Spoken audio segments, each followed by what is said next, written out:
സംസ്ഥാനത്ത് ശക്തമായ മഴ തുടരുകയാണ്. തുടർച്ചയായി പെയ്ത മഴയിൽ എറണാകുളത്ത് താഴ്ന്ന പ്രദേശങ്ങൾ വെള്ളത്തിനടിയിലായി.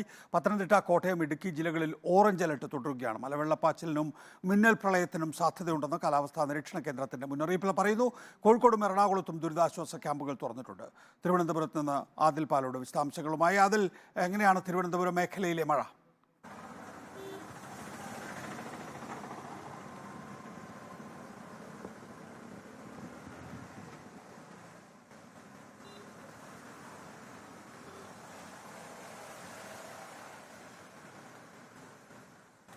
അതിൽ കേൾക്കാമെങ്കിൽ തിരുവനന്തപുരം മേഖലയിലെ മഴ തുടരുകയാണോ?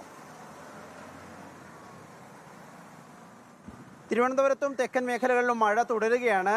നേരത്തെ പ്രവചിക്കപ്പെട്ടിരുന്നതുപോലെ അതിതീവ്രമായ മഴ തുടർച്ചയായി പെയ്യുന്ന സാഹചര്യമില്ല. ഇടവേളകളിൽ മഴ പെയ്ത് തോരുന്നുണ്ട്, പിന്നീട് മഴ പെയ്യുന്നു എന്ന തരത്തിൽ മഴ തെക്കൻ കേരളത്തിൽ തുടരുന്നു. തിരുവനന്തപുരം നഗരത്തിലും തുടരുകയാണ്. അതുകൊണ്ട് തന്നെ തുടർച്ചയായി മഴ മണിക്കൂറുകളോളം പെയ്യുന്ന ഒരു ഗുരുതര സാഹചര്യം ഇല്ലാത്തത് കൊണ്ട് തന്നെ മഴക്കെടുതികളും ഇന്ന് റിപ്പോർട്ട് ചെയ്തിട്ടില്ല. തിരുവനന്തപുരം നഗരത്തിൽ വെള്ളക്കെട്ട്, ചെറിയ വെള്ളക്കെട്ടുകൾ വരുന്നതൊഴിച്ചാൽ കാര്യമായ പ്രശ്നങ്ങൾ തിരുവനന്തപുരം നഗരത്തിലില്ല. തിരുവനന്തപുരത്തിന്റെ മലയോര മേഖലയിലും കാര്യമായ നാശനഷ്ടങ്ങളോ മഴക്കെടുതികളോ ഇതുവരെ റിപ്പോർട്ട് ചെയ്തിട്ടില്ല. സംസ്ഥാനത്താകെ മഴ തുടരുമെന്ന മുന്നറിയിപ്പ് അല്പ മിനിറ്റുകൾക്ക് മുമ്പ് പുതിയൊരു അപ്ഡേഷൻ കാലാവസ്ഥാ കേന്ദ്രത്തിൻ്റേത് വന്നിട്ടുണ്ട്. ഇതിൽ 3 ജില്ലകൾക്ക് കൂടി യെല്ലോ അലേർട്ട് നൽകിയിരിക്കുന്നു എന്നതാണ് പ്രധാനം. കോഴിക്കോട്, കണ്ണൂർ, കാസർഗോഡ് ജില്ലകളിൽ യെല്ലോ അലേർട്ടിന് സമാനമായ മഴയുണ്ടാകുമെന്നതാണ് കാലാവസ്ഥാ നിരീക്ഷണ കേന്ദ്രം അറിയിക്കുന്നത്. അപ്പോൾ ആകെ 9 ജില്ലകളിൽ യെല്ലോ അലേർട്ടും 3 ജില്ലകളിൽ ഓറഞ്ച് അലേർട്ടുമാണ് കേന്ദ്ര കാലാവസ്ഥാ വകുപ്പ് പ്രവചിച്ചിരിക്കുന്നത്. പത്തനംതിട്ട, കോട്ടയം, ഇടുക്കി ജില്ലകളിലാണ് ഓറഞ്ച് അലേർട്ട് ഉള്ളതെങ്കിൽ തിരുവനന്തപുരം, കൊല്ലം, ആലപ്പുഴ, എറണാകുളം, തൃശൂർ, പാലക്കാട്, കോഴിക്കോട്, കണ്ണൂർ, കാസർഗോഡ് എന്നിങ്ങനെ 9 ജില്ലകളിലാണ് യെല്ലോ അലർട്ട് കേന്ദ്ര കാലാവസ്ഥാ വകുപ്പ് നൽകിയിരിക്കുന്നത്. നമുക്കറിയാം 2 ന്യൂനമർദ്ദങ്ങളാണ് ഈ മഴയ്ക്ക് കാരണം. വടക്കൻ കേരളത്തിൽ ന്യൂനമർദ്ദമുണ്ട്. ഈ ന്യൂനമർദ്ദം ഇന്നലെ രൂപപ്പെട്ട ന്യൂനമർദ്ദത്തിന്റെ സ്വാധീന ഫലത്താലാണ് വടക്കൻ കേരളത്തിലും സംസ്ഥാനമാകെയും ഒരു മഴയുടെ ശക്തി കൂടിയത്. ഒപ്പം ബംഗാൾ ഉൾക്കടലിൽ ഇപ്പോഴുള്ള ന്യൂനമർദ്ദം അത് ചുഴലിക്കാറ്റായി മാറാനുള്ള ഒരു മുന്നറിയിപ്പ് കൂടി നിലനിൽക്കുന്നു. ഇതിൻ്റെയൊക്കെ ഭാഗമായാണ് സംസ്ഥാനത്ത് ആകെ മഴ തുടരുമെന്ന മുന്നറിയിപ്പ് ഇപ്പോഴും നിലനിൽക്കുന്നത്. നാളെ കഴിഞ്ഞാൽ മഴ കുറയാനുള്ള സാധ്യത കൂടി കേന്ദ്ര കാലാവസ്ഥാ വകുപ്പ് പ്രവചിക്കുന്നുണ്ട്. മത്സ്യത്തൊഴിലാളികൾ ഒരു കാരണവശാലും കടലിൽ പോകരുതെന്ന നിർദ്ദേശമുണ്ട്.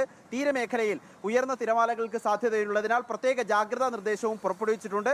തെക്കൻ കേരളത്തിന്റെ സ്ഥിതി ആശ്വാസകരമാണ്. മഴയിൽ കാര്യമായ കെടുതികൾ ഇന്ന് റിപ്പോർട്ട് ചെയ്തിട്ടില്ല. നികേഷ്, ആദിൽ പാലോടാണ് തിരുവനന്തപുരത്ത് നിന്ന് വിശദാംശങ്ങൾ നൽകിയത്. കൊച്ചിയിൽ നിന്ന് അലി അക്ബർ ഷാ ചേരുന്നു.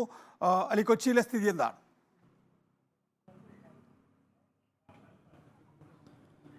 നികേഷ്, ഈ പറഞ്ഞതുപോലെ ഇന്നലെ രാത്രി തുടങ്ങിയ മഴ ശക്തമായ നിലയിൽ തന്നെ ഇന്ന് രാവിലെ വരെ നിലനിൽക്കുന്ന ഒരു സാഹചര്യം ഉണ്ടായിരുന്നു. അതുകൊണ്ട് തന്നെ വലിയ രീതിയിലുള്ള വെള്ളക്കെട്ടുകൾ നഗരത്തിന്റെ വിവിധ ഭാഗങ്ങളിൽ രൂപപ്പെട്ടിരുന്നു. പ്രത്യേകിച്ച് MG റോഡ് പോലെയൊക്കെയുള്ള നഗരത്തിന്റെ പ്രധാന ഭാഗങ്ങളിലെല്ലാം തന്നെ വലിയ വെള്ളക്കെട്ട് രൂപപ്പെടുകയും 2 വീലറുകൾ ഈ വെള്ളത്തിൽ ഓഫായി അതുപോലെ വലിയ രീതിയിലുള്ള ഗതാഗത തടസ്സം ഉണ്ടാകുന്ന സാഹചര്യം ഉൾപ്പെടെ ഉണ്ടായിരുന്നു. എന്തായാലും കഴിഞ്ഞ ഒരു 2 മണിക്കൂറിനിടയിൽ കാര്യമായി മഴയില്ല. മഴയുടെ ശക്തി കുറഞ്ഞിട്ടുണ്ട്. ചെറിയ ഒരു ഇടവേള ലഭിച്ചിട്ടുണ്ട് എന്ന് വേണം മനസ്സിലാക്കാൻ.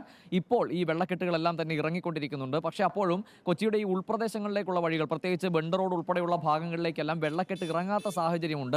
മഴ നിന്ന് മണിക്കൂറുകളായിട്ടും വെള്ളം കെട്ടിക്കിടക്കുന്ന ഒരു സാഹചര്യം കൂടിയുണ്ട്. ഇത്തരം സ്ഥലങ്ങളിലേക്ക് ഈ പ്രാദേശികമായി ഈ പ്രദേശവാസികൾ കയറ് കെട്ടിയുമൊക്കെ ഗതാഗതം തടസ്സപ്പെടുത്തി ഗതാഗതം നിയന്ത്രിക്കുന്ന ഒരു സാഹചര്യം കൂടിയുണ്ട്.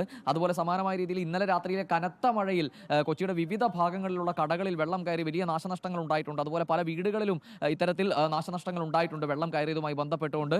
ഈ പനമ്പള്ളി ഭാഗത്ത് എടുത്തു പറയേണ്ടത് കഴിഞ്ഞ തവണത്തെ അത്ര വലിയ പ്രതിസന്ധി ഇത്തവണത്തെ മഴയിൽ ഉണ്ടായിട്ടില്ല എന്നുള്ളതാണ്. അത് ഓപ്പറേഷൻ ബ്രേക്ക് ത്രൂ കാര്യക്ഷമമായി അവിടെ നടന്നു എന്ന് തന്നെ വേണം മനസ്സിലാക്കാൻ. മറ്റൊരു പ്രധാന കാര്യം, എറണാകുളം ജില്ലയിൽ ഒരു ദുരിതാശ്വാസ ക്യാമ്പാണ് തുറന്നിരിക്കുന്നത്. അത് കാക്കനാട് മാർ അത്തനൂഷ്യസ് സ്കൂളിലാണ് ഇത്തരത്തിലൊരു ദുരിതാശ്വാസ ക്യാമ്പ് തുറന്നിരിക്കുന്നത്. നിലവിൽ 8 കുടുംബങ്ങളിൽ നിന്നായി 20ഓളം ആളുകളാണ് ദുരിതാശ്വാസ ക്യാമ്പിലേക്ക് എത്തിയിരിക്കുന്നത്. ഇന്നലെ രാത്രിയോടുകൂടി എത്തിയവരാണ്. ഇവരിപ്പോഴും ക്യാമ്പിൽ തുടരുകയാണ്. ദീപക് മലയമ്മ ചേരുന്നു. ദീപക്, കോഴിക്കോട് വടക്കൻ കേരളത്തിലെ സ്ഥിതി? നികേഷ, പൊതുവെ മഴ മാറി നിൽക്കുന്നു എന്നുള്ള സാഹചര്യമുണ്ട്. പക്ഷേ അന്തരീക്ഷം മേഘാവൃതമായി തുടരുകയും ചെയ്യുന്നുണ്ട്. കോഴിക്കോട് ജില്ലയെ സംബന്ധിച്ച 4 ദുരിതാശ്വാസ ക്യാമ്പുകൾ ഇതുവരെ തുറന്നിട്ടുണ്ട്. 34 കുടുംബങ്ങളെ മാറ്റിപ്പാർപ്പിച്ചു. 32 അംഗങ്ങളാണ് അത്തരത്തിൽ ക്യാമ്പുകളിൽ കഴിയുകയും ചെയ്യുന്നത്. കഴിഞ്ഞ ദിവസമുണ്ടായ മഴയിൽ പരക്കെ നാശനഷ്ടങ്ങൾ ഉണ്ടാകുന്ന സാഹചര്യം ഉണ്ടായിരുന്നു. പക്ഷേ ഇന്നത്തേക്ക് എത്തുമ്പോൾ അത്തരത്തിൽ മറ്റ് അനിഷ്ട സംഭവങ്ങളൊന്നും തന്നെ റിപ്പോർട്ട് ചെയ്യപ്പെട്ടിട്ടില്ല എന്നുള്ള ആശ്വാസകരമായ സാഹചര്യം നിലനിൽക്കുകയും ചെയ്യുന്നുണ്ട്. ഇന്ന് അല്പം മുൻപ് കൊയിലാണ്ടി താലൂക്ക് ആശുപത്രിയുടെ കോമ്പൗണ്ടിൽ നിന്ന് ഒരു മരം പൊട്ടി വീണിട്ടുണ്ട്. അത് അല്പസമയത്തേക്ക് റോഡിലെ ഗതാഗത കുരുക്ക് ഉണ്ടാക്കുന്ന സാഹചര്യം ഉണ്ടായി. പക്ഷേ ഫയർഫോഴ്സ് സംഘം എത്തിയ മരം മുറിച്ചു മാറ്റിയിട്ടുണ്ട്. പ്രദേശത്ത് ഭാഗികമായി വൈദ്യുതി നിലയ്ക്കുന്ന സാഹചര്യവും ഉണ്ടായിട്ടുണ്ട്. മറ്റിടങ്ങളിലെല്ലാം തന്നെ അത്തരത്തിൽ അനിഷ്ട സംഭവങ്ങളൊന്നും തന്നെ റിപ്പോർട്ട് ചെയ്തിട്ടില്ല എന്നുള്ള ആശ്വാസമാണ് നമുക്ക് മലബാറിൽ നിന്ന് ശരി, പ്രത്യേകിച്ച് ദീപക് കോഴിക്കോട് നിന്ന് മലയമ്മയാണ് പറയാൻ വിശദാംശങ്ങൾ നൽകിയത്.